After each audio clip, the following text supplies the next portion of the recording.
السلام علیکم ورحمۃ اللہ وبرکاتہ۔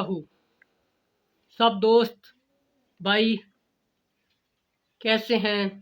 سب خیریت سے ہیں؟ اللہ تعالیٰ سب کو اپنے حفظ و ایمان میں رکھے۔ میرا آج کا نسخہ معدے کی ہر پرابلمز جیسے کہ معدے میں بد ہضمی، پیٹ میں گیس بھر جانا، قبض وغیرہ وغیرہ، معدے کے جو بھی مسئلے پرابلمز ہیں ان تمام مسئلے کے لیے یہ میرا نسخہ ہے۔ تو آپ نے کرنا کیا ہے؟ سب سے پہلے آپ نے ایک چھٹانک خشک دھنیا، ایک چھٹانک زیرہ سفید اور ایک چھٹانک سات پودینہ اور 1 کلو آپ نے چینی لینی ہے۔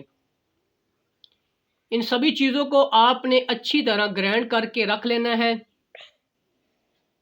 کھانا کھانے کے بعد 1 چمچ پانی کے ساتھ استعمال کرنا ہے۔ انشاءاللہ بد ہضمی، قبض، پیٹ میں گیس بھر جانا وغیرہ، معدے کے تمام پرابلمز ہیں وہ ختم ہو جائیں گی۔ تو اپنے بھائی کو اپنی دعاؤں میں یاد رکھیں اور میرے چینل کو سبسکرائب کرنا نہ بھولیں۔ والسلام۔